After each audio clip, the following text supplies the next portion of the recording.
is weird, odd, strange, or just plain bizarre is really your cup of tea, then the Golden State Media Concepts Weird News Podcast will give you that fix. Can't believe it? Well, listen for yourself as we deliver the strangest news you definitely won't find on CNN or Fox. It's the Golden State Media Concepts Weird News Podcast.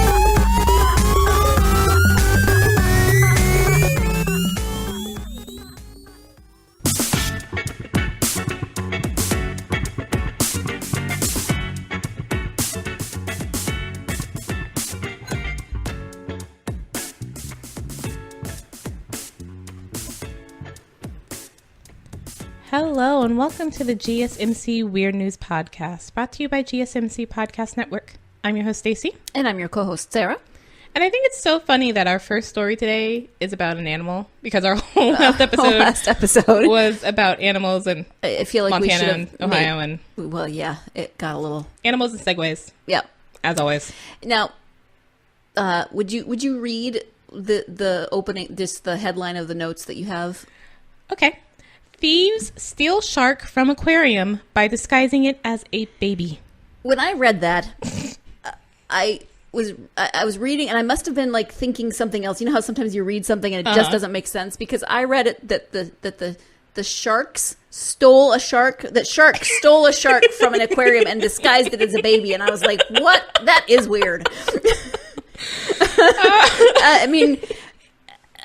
Now this story just seems okay. Whatever. It wasn't real. It wasn't sharks. The shark stealing the shark. That's what I don't know what to do with that. But the thieves steal. Oh, that's fine. Yeah, that sounds like a Monday. Sense. Yep. Yeah. So this happened at the San Antonio Aquarium, and these were human thieves, not shark thieves. How would you even? I don't know. Why would sharks be stealing a shark? Is my first question. Well, they're liberating it. Clearly, okay. They were the sharks on the outside, and they were like, that baby's not going to be raised in captivity. See, and now I'm thinking about the only thing that didn't suck about Solo. L3 and the robots liberating She's talking about the movie Solo, in case you missed that, yeah. Yes, sorry. Okay. But anyway, so at the San Antonio Aquarium, there was a touch tank. I remember when I went to the Monterey Bay Aquarium. Oh, right, you can reach in and actually, okay. And I remember I did it for something, and then I didn't want to do it for the stingray because it was called a stingray. Like, well, sure, I understand. What do you want me to do here? Why'd you name it that? Right, it's going to sting me. Exactly. Why would I want to put my hand in there? So this was that sort of thing where you can put your hand in and see the animal. There was 3 of them, 2 men and a woman, and they pulled the shark out of this tank, wrapped it in a blanket, then put it in a bucket that they took from like a janitor's closet or something. So the bucket actually had like a bleach solution in it. Is bleach solution, is that the appropriate thing to put? No. I mean, that sounds horrible. Yes. So the zoo people were like afraid that the shark would die. Yeah. Because it's like, you're not supposed to, no, that's not what you do. I mean, I realize chlorine smells like bleach, but you're not doing, you shouldn't be using chlorine either. Right? You don't go throw I hope you don't go throw the shark then in your swimming pool. Oh. But anyways, put it in this bucket and then put the bucket in a stroller because that's totally believable. I'm going to say something I never thought I would say. The baby shark is actually kind of cute. It is. It's just this little brown spotty baby. And I'm glad it's not dead from its bleach solution. Yeah. And the strangest thing about this is that it seems they stole it because one of them really likes aquatic animals and had like a bunch of different aquatic animals and aquariums at his house and had a shark like this and it had died. And so I guess wanted to replace it. But I'm like, you of all people should know, don't put it in bleach. Yeah. Maybe that's why yours died. It does sort of raise some questions of what were you doing with your shark if you're like, oh, the bucket with bleach, that'll do it. Okay. The shark's name is Miss Helen. Oh. Miss Helen. This sounds like a kid's book. They've kidnapped Miss Helen. Oh my gosh. They've stolen Miss Helen. That's my middle name, by the way. Helen. Aw. Yeah, so and the response to this is also sort of strange for me because they did eventually figure it out. They I think security or something tried to stop them in the parking lot, but some of them were able to drive away with the shark and others of them stayed in the parking lot but weren't like arrested there. And then we later figured out where the shark was and went to get it, and that's how we know the man had all the aquariums. He is actually married to the woman who was also involved in the heist. He was arrested. She wasn't, because she has kids. And I'm just like, this is all sorts of, wait, what? Police responses to stealing of interesting anything? I mean, that's kind to the kids that they didn't have to go into, you know, but interesting. Super questioning what's going on there, because, and this reminded me when I heard that, you know, oh, he was kidnapping it to maybe replace his dead shark, in that that's actually happened with kids, where, you know, someone's kid has died and they take someone. I'm just like, right. I'm not a mental health professional, so I can't even begin to analyze that. But what? What? Yeah. What is your? Because my first thought would be, oh, I don't want anyone else to feel as badly as I do. But your first thought is, oh, I see one that's like mine, so I'm going to take it. Well, yeah, and like you said, it's that would definitely be a mental health issue. I mean, you can't always know what's going on specifically in someone's brain, but wow. And I also like the fact that they just did this. They didn't break into this aquarium. No, they just walked in. It was like, let me buy a ticket. Oh, hey, I had a shark like that. Okay, let's go. Let's take that one. Because it's not clear if they brought the stroller solely for this, or if like one of the kids was along with them. Get out of the stroller, kid. We need that. We need to put a bucket in there. We need to put the shark in there. And I can only imagine like people who were around as this were happening of just grab the shark out of the tank by the tail, because that's totally how professionals would handle a shark at an aquarium. Absolutely. And then plop it in a bucket, because you think you're at like a Red Lobster or a seafood place. Like, it's like, this is an aquarium. Nobody questioned the people just grabbing the shark out of the tank and putting it in a bucket. Maybe. And a blanket and then a bucket? Maybe the people around, I mean, I can't speak for security, but maybe like casual bystanders thought they were, well, I don't know, with a blanket, I would be wondering what in the heck. Is that normal for the staff to just come and put a shark in a blanket? Yeah. I don't know. I'd be like, I mean, I don't have a degree, and I don't even know what you'd have a degree in to work in an aquarium. Sharkology. Or I was going to go with aquology, but no. Yeah, I think it's marine biology, isn't it? Oh, yeah. That. But aquology sounds good. There is a real thing about that. That's right. But yeah, I'd be like, what? And be looking around, be like, is that what the uniforms look like? I need to double check this, because that's all sorts of, right. What the heck is I mean, from what I was looking at, that looked like the staff just wears like blue polo shirts. So it's kind of like when you go to Target and you forget you're wearing a red shirt. Right. Oh. I mean, not obviously it's just like that, but yes. I mean, maybe they happen to be wearing polo shirts and people didn't really pay that much attention. I just don't know. Or maybe they thought like there was, because you can touch them. So maybe it's like you can also take them, and I just missed the sign that said you could do that. I mean, because they took the bucket from the aquarium, so it's like, oh, it's the aquarium's bucket. It's approved. It's got liquid in it. Like, if you don't know what's fully on, it's like your brain can rationalize that somehow. Of, oh yes, you can touch it, so you can take it, and it's the aquarium, so you put it in the aquarium's bucket, and then put it in a stroller because that part would still throw me. I was like, even if you didn't know there was a shark in a bucket, wouldn't the bucket and a stroller still be like? No, because people use strollers for all kinds of stuff. I see, you know, they've got like they've got the kid out and they've got all the groceries in the stroller, okay, or that you makes know, sense. I mean, like different things. I did see yesterday a woman pushing a dog in a stroller. Yeah, I've seen variations on that. But a bucket seems like such a waste of a stroller. Well, I don't know, a bucket in a stroller, for some reason that just makes me laugh. Or then I'd be worried, is there a kid in that bucket, in that stroller? Well, yeah, because they specifically, you know, there's pictures on buckets with kids, and yeah, don't do it. No, please. I had never seen those. No, the pictures are, because you can drown in an inch of water, and so if a kid falls headfirst into a bucket that has liquid in it, yeah, it's I thought you were saying dangerous. Their pictures because people have put their kids in buckets. God, they probably have, but I don't want to know. Yeah, I don't want to know why.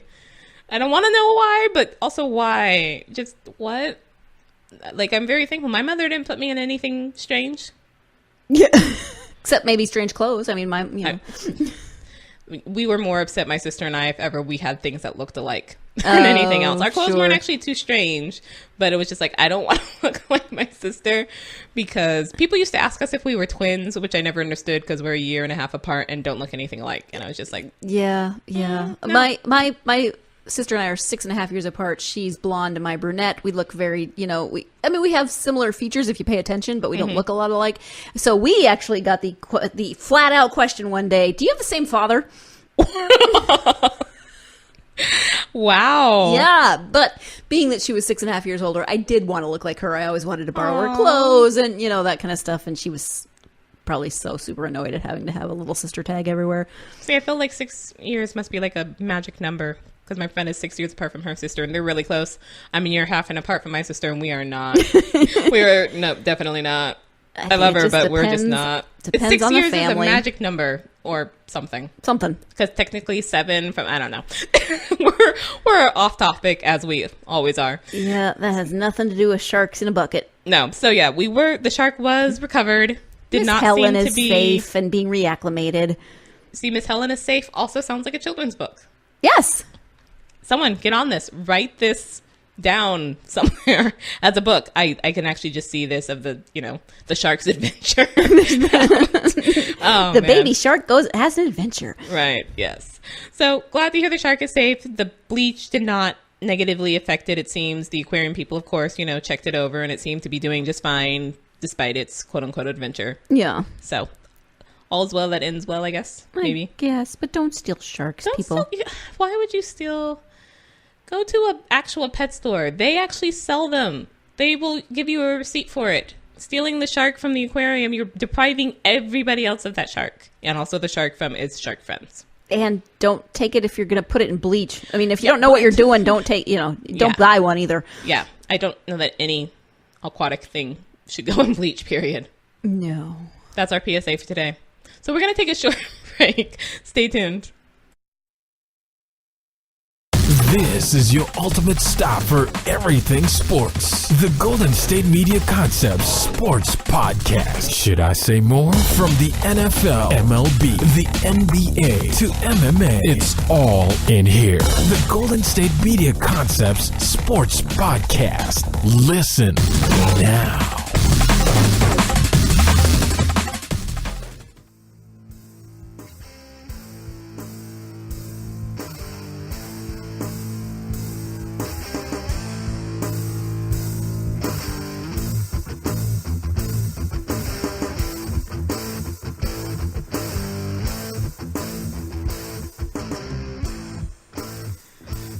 Welcome back to the GSMC Weird News Podcast.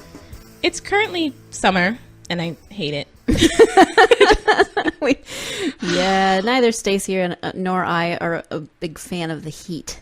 See, I'm also not a big fan I love spring, especially early spring. I don't really like winter, but I hate summer. And we're living in Northern California where we really don't have winter. Right. I mean, I don't miss winter per se, like shoveling the snow or driving in snow or, brushing the car off, but I miss more defined seasons. What are seasons? Yeah, I know.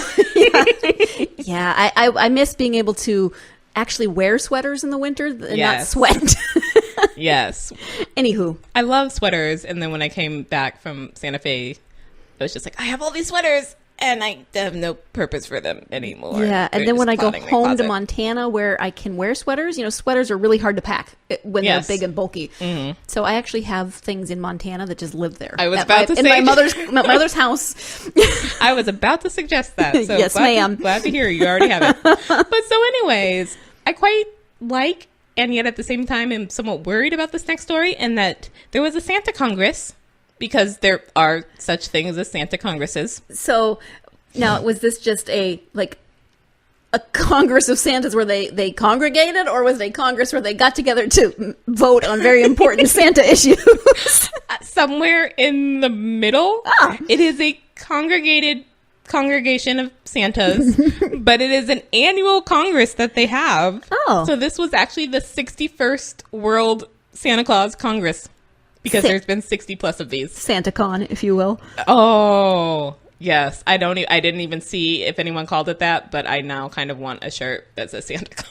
Well, now, this could totally freak a child out if they were to stumble upon this. I mean, parents explain like mall Santas and things in various ways, but to just stumble upon more than 150 Santas, it'd be like, ah! This is the training ground for all of Santa's mall Santas. That's right. I would assume they all come in their Santa costumes, or do they just come in their normal everyday wear? Well, so here's the thing. This is in Copenhagen, Denmark, which is that the origination of Santa Claus? There's several iterations of, I mean, I know there are, but because again, I mean, Santa would make me think it was like Saint Nicholas Danish. Let me look. I'm not sure. But so anyways, there is evidently a traditional Danish version of Santa which wears gray. Mm-hmm. But most of the Santas showing up did wear the red and white that we're all very used to. And so some of the Santas there were sad about the Americanization of Santa. Wow, that is a strange sentence. St. Nicholas of Myra, Asia Minor. That's not Denmark. Okay. What about Santa Claus? Or Kris Kringle? Or now I'm thinking of that scene in Santa Claus. Santa Claus listing all his names. Topo Gigio. Yeah. Mm-hmm. Yeah. Oh, man. Childhood.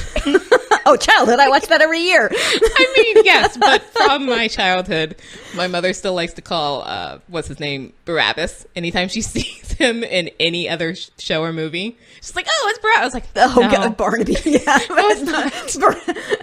He has grown up and gone on and done everything. Wasn't he on, like, Numbers or something? He was, yes. Yeah. And he was in Serenity, which is, I think, how she says, like, oh, that's Barabbas. Stop. Yes, I forgot he was in that.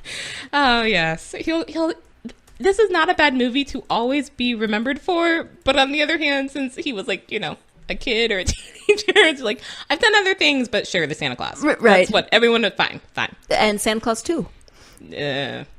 I mean, not as bad as Santa Claus 3, which I refuse to watch, but No, that's not bad. I mean, Martin Short. I like Martin Short. So, anywho, we are still actually on the Santa topic. We are just not where we originally were. Yes. So, I'm a little shocked that there is such a thing as a Santa Congress, just because I really would love to know what they talk about. Like, what is on the itinerary for Santa Congress? But also, because this was happening in summer, like, you get these pictures of different people who, look like Santa Claus, and some of them are, like, in Hawaiian shirts. And like, sure. I get that, and is that the Hawaiian version? Like, how do they explain Santa with reindeer and whatever? There's that song by the Andrews Sisters on Christmas Island where Santa shows up in a canoe.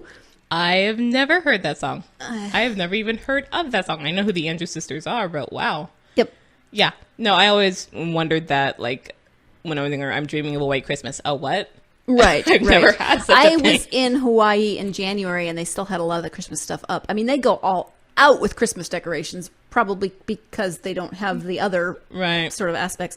Can I, it's not a side note, it is a side note, but in Denmark, children believe that their presents are brought by the julemanden, which means Christmas man. He looks very similar to Santa Claus and also travels with a sleigh and reindeer. He lives in Greenland, likes rice pudding, and is helped by nisser, which are like elves. So, yeah. Do you leave him rice pudding like we leave Santa cookies? No. But that's just also strange. But now I'm just thinking that technically that's kind of correct, because isn't one of the North Poles, not the official one, but the magnetic one, in Greenland or similar abouts? Possibly. I don't know for sure. Because I remember when I was taught to use a compass, you had to like change the angle just a bit, because it's not true north. True north and actual magnetic north are not at the same place. Right. So that might actually be the case. The magnetic North Pole might actually be in Greenland. So that's actually correctish. Yes. But yeah, so I don't even know where the red and white Santa thing came from. Like, why do we have that? It's just so traditional that I thought it was someone else, in the same way that I totally didn't know till I was older that Christmas trees were actually from, like, Germany. Oh, yeah. I'm just like, oh, yeah, okay.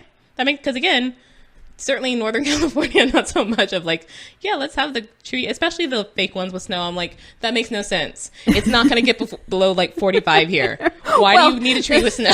And the fake ones with snow in your house. I mean, it's not going to keep it snow once you bring it inside. I hate to break it to you. Yes, but I was just like, there's no snow here. Most of those people have never seen a tree with snow in their life. Why do you want a tree with snow in your house?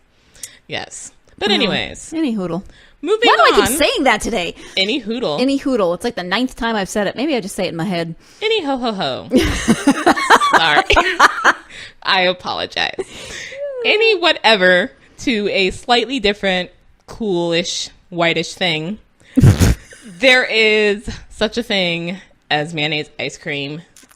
I've heard of this. I don't remember why. I heard somebody talking about it's just one of those things where you're like, oh yeah, I heard a conversation about that. So on the one hand, I'm not too surprised because people like making weird food out of weird anything. But I kind of would expect this to almost be at like a state fair or a county fair where, you know, you can also go there and get like anything deep fried, almost literally anything deep And on fried. a stick. Yes. So that seems like the perfect place for mayonnaise ice cream because reasons.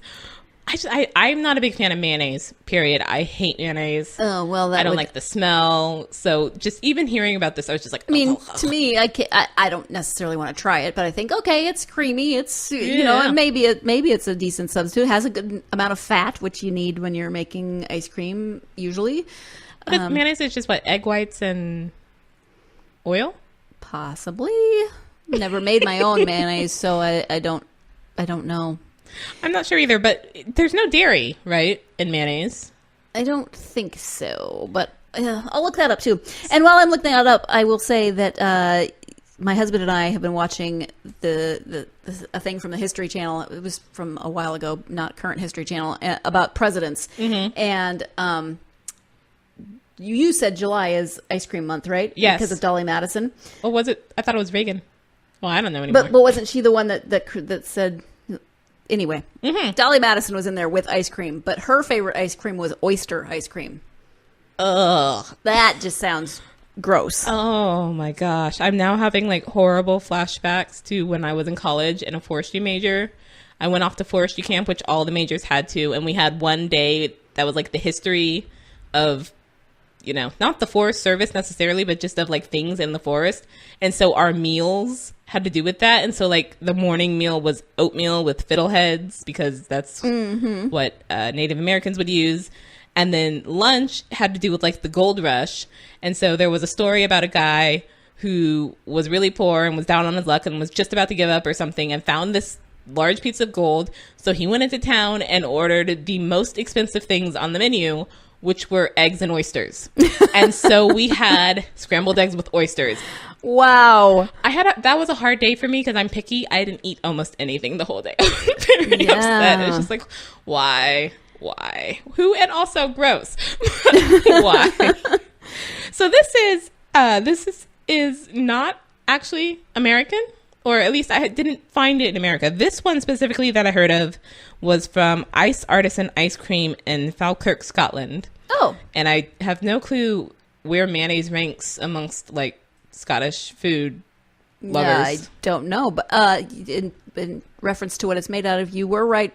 So almost, it's well, not just egg white, but an egg. Oh, and then some stuff for like Dijon mustard, white wine vinegar. I assume this is kind of to your taste, some kind of neutral flavored oil. ew. Yeah, so there you go. Yes. So So Scotland, what's up with mayonnaise ice cream? really though, people who did try it said it was rich and creamy. To which my first response was, "Well, duh. Isn't that just mayonnaise?" You need to make why with the ice cream? You are just ruining ice cream. I will say that. Ruining ice cream. I'm very upset about this. I don't like mayonnaise at all, and you're now ruining even the thought of ice cream for me. Wow. Yeah, I'm very upset. Oh my gosh. And it's summer, so I want ice cream, and you ruined it. There's a headline that says, Hellman's has frozen over. Mayonnaise ice cream is here.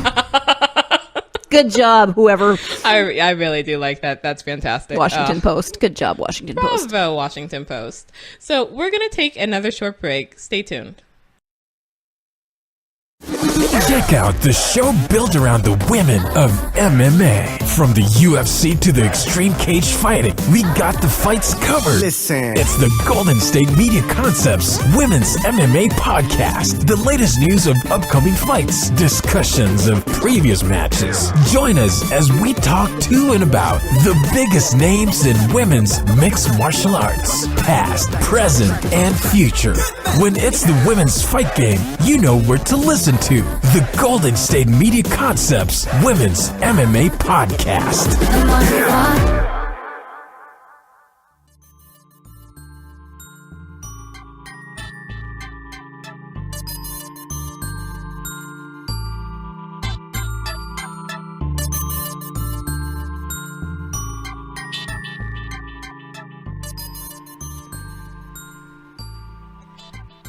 Welcome back to the GSMC Weird News Podcast. Our final story is not new. This actually took place like 17 years ago, but I never heard about it. And considering how amazing it is, I'm both amazed I never heard about it and also really, really upset. Okay. But at the time, I wouldn't have been paying attention to the news anyway, so I would have relied on somebody else to tell me, and they never did. Shame on them. Rude someone else. Right. Rude all people I knew at that time. How dare you? Or at least rude all the adults, because the other kids were probably also not watching the news. But so anyways, this is that for about 12 years, an ex-cop and his network and this network includes mobsters, psychics, strip club owners, drug traffickers, and a family of Mormons, rigged McDonald's Monopoly game. I knew it. I mean, I always kind of figured those things are... I knew the whole thing about, there's probably only the one of, like, Boardwalk out in the world, period. Right. So that you can never win. It's like the golden ticket in Willy Wonka, except there's only one instead of 5. Right. Yes. So, actually, the McDonald's Monopoly game started in the 80s, in 1987, which I was shocked at, because I would have, like, sworn for, like, $4 million in Who Wants to Be a Millionaire, final answer, it was, like, mid-90s. But that might just be because that's when my memories of it start. I feel like they brought it back. Like, they started it, and then maybe there was a break, or maybe I just didn't pay attention. I'm not sure. Yeah, I don't know. But anyway, so it turns out that this man, Jerome Jacobson, or Uncle Jerry, was his code name, boss name. Whatever. You're the name you whisper, sort of quietly in back alleys. Right. That name. Looking for Uncle Jerry. Yes. So he had been a cop, but then had a medical issue and had to stop, and ended up in private security for the firm that did the little sticker thingies for the Monopoly game. Okay. And he was actually in charge of, the quote unquote winning tickets, which had a whole security system that I didn't quite understand because I've never been in private security. So I don't really get it. But he would sort of slip out the winning tickets and replace them with duds, and then had this whole complicated thing of essentially selling the winning tickets to people. Wow. And so basically he almost essentially picked the winner of all the major prizes for 12 years. And so nobody really noticed for 12 years that something sort of funky was going on, or was it really was he just that good at it? No, he did have a whole thing where, because he had people like go across state lines and claim they found the winning ticket in those places, so it wouldn't all be like, aha, this is all happening in a 50-mile radius, what the heck is going on here? Right. But then certain people, and this is always the thing with like heist films or whatever, it's like, why would you tell that person? I watch them sometimes, like, why are you telling them out? By what need does your wife need to know? She's not in on the con, so what? This is why you're gonna get caught, because you told her. And that's essentially what happened. Is the people they were handing the tickets to was like, oh hey, I know this guy and this is how I got it. It's like, why are you telling them? Don't tell them that. Just be like, for tax reasons, I don't want to claim it, so can you claim it? Like, why do you need to tell them the whole whatever? But anyways, so someone they told got nervous, and the FBI actually looked into this, because this did total up about $24 million worth of prizes. So it's not a small thing. It wasn't like, hey, you won the $1,000. But there was, at one point, at least with McDonald's, the instant win for $1 million. Mm-hmm. which I don't remember. I only remember you have to get like Boardwalk and Park Place, which I never get. The hard ones. Really? Yeah. Even on regular Monopoly, it's the hard ones. They suck. But anyways, so the FBI, someone went to the McDonald's people, and the McDonald's people went to the FBI people and were like, hey, so this seems sort of suspicious because when we look into the records, all these people seem to be around Jacksonville, Florida. That's a little strange. There was also something about the guy originally started doing this because McDonald's evidently had a thing about let's not let Canada win. Oh, I'm not sure why. We can't have I don't quite get what the whole thing about that is. It's like, but it's Canada. Okay, fine, whatever. Maybe that's a legal tax reason or something. I'm not a multi-billion-dollar corporation. I have no idea. But so anyways, or we just don't like Canada. But it's Canada. I know. I'm sad for Canada. But so anyways, he at first felt, like, oh, they're being bad, so I can be bad too, because obviously the system is already rigged. We're never going to let Canada win. So he took the first one and made it so that a nurse at a hospital just like found it in the mail or something. Oh. And so the hospital got that first $1 million and he felt good about himself. And then started giving it to like his friends and his in-laws and friends of friends and that whole network involving psychics and strip club owners and Mormons. And so this became a big thing because, again, $24 million over 12 years, that's involving too many people. Someone let it slip. Someone squealed. The FBI launched an operation called Final Answer. Oh. After the Who Wants to Be a Millionaire Monopoly game, because evidently there was also that. I have no memory of that whatsoever. I didn't know that either, but I love that. Maybe that's my next job. I just want to coming up with operation names for the FBI. Yes, I didn't know it was that spot on. Yeah, I love it when it's like, aha, I see what you did there. I'd actually kind of like that job too, but I'm not that clever. I have to see it after the fact. I can't come up with it. I'm sad. Yeah. But so anyways, they set up a fake winners interview thing where they almost like a Publishers Clearinghouse went to the person's house with a big check and was like interviewing them on camera about, how did you find the winning ticket? And I guess professional people who look for liars can tell, when certain people's stories don't add up. Uh-huh. I'm not that great. You could probably lie to me. Please don't. But you could probably lie to me very easily. Trained. I haven't, no. But yeah, so they noticed certain things. I lie to Staci every day. Just, keep in practice. It all comes crashing down now. Operation, no, I have no clever answer here. But anyways, so they did essentially get some of his side people who eventually gave him up. And I think this is why I didn't hear about it, is that the court case for this started on September 10th, 2001. Oh, wow. And so obviously, immediately after that, we were not paying attention to a court case in Jacksonville, Florida. Yeah. And so I totally didn't. But this feels like I'm going to call this right now, this is a movie. Like someone, if they haven't already, and I'm surprised that they haven't, needs to make a Hollywood movie out of this. Because this is just so, it's like, I don't know, Ocean's 11 meets American Hustle meets Fast Food Nation. I don't even know what you would call that. But yeah, so this is a crazy story. Like I was reading the article for this and I'm A, don't understand the security things, but B, there's so many people involved and yet they're all still tied to quote unquote Uncle Jerry and they got away with this for many, many years. I'm like, really? I mean, 12 years is impressive. I mean, I get that, the internet wasn't what it is now, but nobody noticed that, like, all of these people's last tax returns were in the same general area? Really? Nope. Because you have to file for taxes and, yeah, just amazing. And also sad. Because people then were like, see, I told you the McDonald's game was rigged. And I'm like, oh, my faith in Ronald is shattered. I didn't really have a lot of faith in Ronald. But if you were a person who had faith. I guess I never really thought of Ronald being really involved in the McDonald or in the Monopoly. Well, at one point, Ronald McDonald and Uncle Pennybags from Monopoly rang the bell on Wall Street. Oh, Moneybags? Is it Pennybags? Moneybags? What is it?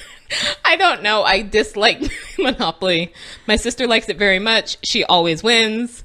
This is probably why I like seeing it, because I always win. We like the things we're good at. You know, I type Monopoly Uncle, and both penny bags and money bags comes up. See, it's not me. It's not just me. I'm gonna not look it up. I'm just gonna pretend that they're both correct. I'm gonna call it Uncle Warbucks. Isn't he bald? He is bald, right? Big mustache. He's not nice to little redheaded orphans, but I think they're both bald. Oh man, we're clearly off. But this is such a crazy story that's just now coming up because a very well-written investigative article was written about it. And again, most people have never heard of it because of the timing of the court case. So yeah, I'm calling it right now. Hollywood, get on this. I'm sure someone's probably like already bought the rights from somebody, but just a matter of actually whether it make gets a movie. made. Yeah, but Please. not like a Lifetime movie. Not a Lifetime movie. Again, the Ocean's 11 meets American Hustle meets something else. I would love to go see this in a theater. I think it would be play out very, because again, that is a crazy crew. Mobsters, psychics, strip club owners, drug traffickers, and Mormons, because that fits in perfectly. God, come on, Mormons. I don't think you're doing very good with your living out your faith there. Yeah. No. I'd have nothing to say there. But anyways, shame on you. Shame on you, that whole network. Rigging McDonald's Monopoly. I mean, if you can't trust a strip club owner, who can you trust? Well, more importantly, if you can't trust a board game run by a fast food company, who can you trust? Run by a clown. And on that note, because we're way too giggly, we're going to end for today. Thank you for listening to the GSMC Weird News Podcast.